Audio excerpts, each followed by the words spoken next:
In this special on-the-road episodes of EdHeads, we're heading all the way to the Netherlands alongside the Chief People and Culture Officer at Saga Education, Tiffani Bibb.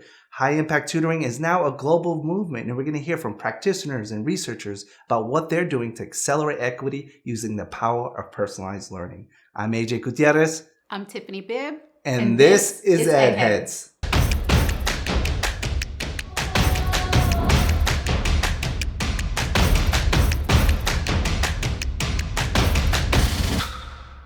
Tiffani, thank you so much for taking the time to do this special on-the-road episodes with EdHeads. I'm so excited to reflect on your experience. And for context for people who are listening, who are watching this show, Saga Education, we work closely with the University of Amsterdam and a local nonprofit in applying what we know to be evidence-based practices of high-impact tutoring and adapting them to their local context. So I'm just curious, Tiffani, stepping into a Dutch classroom, stepping into a Dutch school, did it shape your perspective on high impact tutoring nationally or what it could look like in the US or other parts of the world? First, it was such a privilege to be able to travel to the Netherlands and see a classroom with, kids of a different age group, speaking a different language on behalf of Saga. And it was just wonderful to see that what we do here in the classrooms at the United States could stretch across and make an impact in the Netherlands. From a researcher's perspective, especially when you're thinking about evidence-based programs in a particular country, the key question is is that generalizable into a new context? Can you take that and apply it into a different cultural, political context? Yes. And what was interesting about what we did at Saga, it wasn't Saga running the program. It was not Saga Administer, it was Saga Empowered. We're helping a local organization implement the work on their own. And it was part of a rigorous RCT, randomized control research study evaluation. And they did a really great job sticking to those tenets. In fact, I think they probably did a better job than we did, especially in the outcomes. Tell me a little bit about that consistency and what surprised you. Every classroom I went in, I saw the same thing. And remember, I don't speak the language. And so I'm completely reading body language for consistency. Yes, the kids reacted to the lessons differently, but it started with the tutor standing up and greeting the kids as they walked in. They did an elbow bump, a fist bump, some type of greeting. Every single tutor I saw do that. And then they sat down and they did the warm start and, they went through the lesson. And it was just, really cool to see from beginning to end, the same thing throughout the classroom. Before we wrap up, but just personally for you, I'd love to get a sense of, we have children the same age, seeing kids a similar age, going on their educational journey. I want to unpack that with you. What was that like, seeing that? I think it definitely reignited my passion for the work. I don't get to see it every day. I work behind the scenes with the people.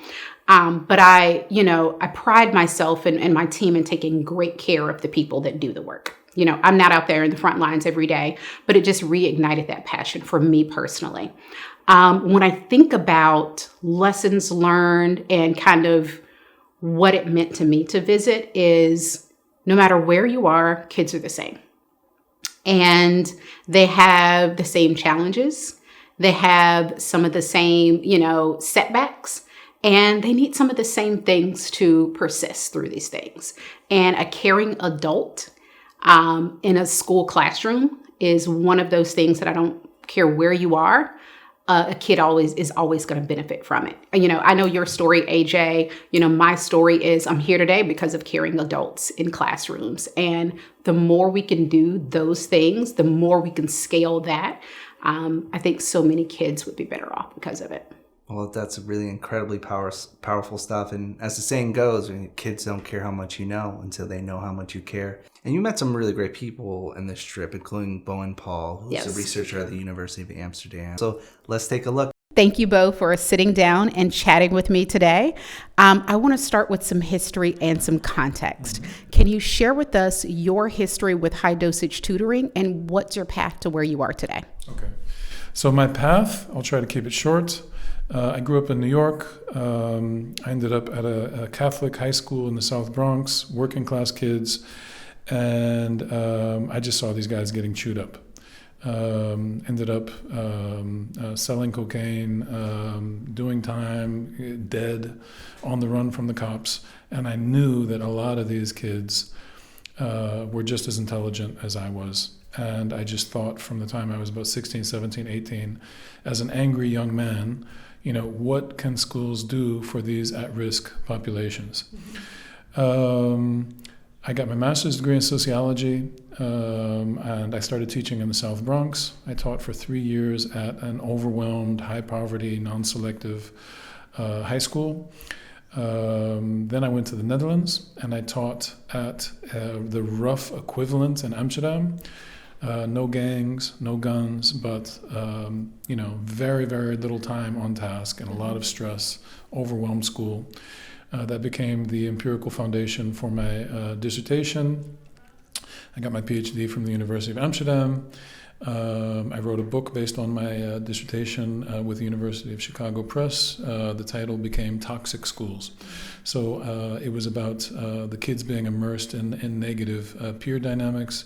So from the time I was in high school through my early professional career and the start of my academic career, I was basically thinking what can be done to help disadvantaged kids, and how can we protect kids from the negative peer dynamics which very often manifest around the world, especially in high poverty schools. So I defended my PhD in 2005. I was looking at the data from what became Saga Tutoring, Houston, Chicago, other places. I would go back to visit. Of course, I met Alan, AJ, I kept in touch with them. I knew Chris Dupuis, and these became family for me, basically. We became part of the same revolution. And from about 2007, I started advocating for bringing Saga consulted high-dosage tutoring to the Netherlands. It took until about 2013 to find a philanthropic organization that was willing to fund both the implementation of, again, Saga consulted high-dosage tutoring, and to pay for my research team at the University of Amsterdam to rigorously pinpoint the effects thereof with randomized controlled trials. And that is how we got off the ground in the Netherlands. That led me to founding the Bridge. We're in the Bridge offices right now. Yeah. Anna Kielman was a tutor at the other organization. She saw from the inside out, you can do things better, especially after she went to some Saga sites in Chicago. She came back with a list of 70 things that were not happening on the ground in the Netherlands at the first nonprofit. And she was absolutely instrumental. I give her all the credit for helping build the culture in the Bridge and implementing, I think, even more consistently and at a higher level. I initially was part of the evaluation team from the University of Amsterdam, and we did a series of randomized controlled trials, and we've seen just phenomenal growth being driven by what the Bridge is doing. And in 2021, I was so convinced by the results that I made the jump from the University of Amsterdam to the Bridge. I became one of the co-directors. And today we are scaling up operations. So you went into the Match School and you saw something special. Yeah. I would visit Match and then Saga sites, and everybody from top management to the site directors, everybody would say, Bo, go ahead, go out to lunch with the tutors. Ask them anything you want. Yeah. There were no secrets. Yeah. And I was grilling these people, and they were off the record. There was nothing that was being recorded, and I was just hearing again and again and again, this is incredibly meaningful. Sure, there's challenges, but we have deeply meaningful relationships with these kids and sometimes their parents, and we are, thrilled that we're actually driving these results. The kids are getting more successful. Coming from my experience in the South Bronx and then a high poverty school in Amsterdam, how could I not say, okay, this is reorienting my life? What were the other challenges or obstacles that you had to jump through? Politics, government, university, yeah.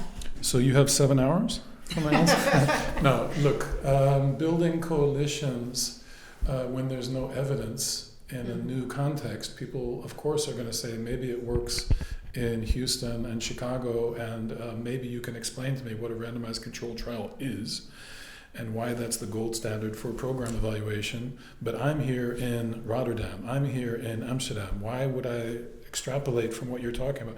So, even when objectively, in terms of science, in terms of your field analysis, in terms of the potentiality, even when on paper everything looks great, it's like personality stuff. It's like who's about to retire and doesn't need to grandstand and sound brilliant to people, and they want to have something set up, a legacy when they go. Where's the little... They don't want to risk their legacy. Yeah, exactly. Where's the little, hole in the defense that lets you slip in there? So, yeah, the philanthropic field, the policymaking field, the practitioners, we were able to find, again, a hole in the defense, sneak it in there. And then once you get the local RCT evidence, and of course the strong story from Saga, and the support from University of Chicago and J-PAL, then the momentum started to come. What do you see when you look 3 and 5 years down the road? What do you see for high-dosage tutoring? A lot of people would say the recent move towards the right, not just in the Netherlands, but in much of Europe, even towards the hard right, is going to make it really difficult. There'll be less solidarity, less, orientation towards reducing inequality of opportunity for disadvantaged kids. That could be the way it plays out, and that could hurt our efforts to generate sustainable funding for what we're doing. It could also be that as we turn to the right politically, there's going to be more focus on accountability and basic skills, basic math skills, for example. Those two things could help us a lot. It could be that there's going to be a shrinking pie, but there's going to be more, for example, ministers of education who say, excuse my French, cut the crap, show me the RCT results, otherwise I'm not even going to talk to you, and that could, help us. Right.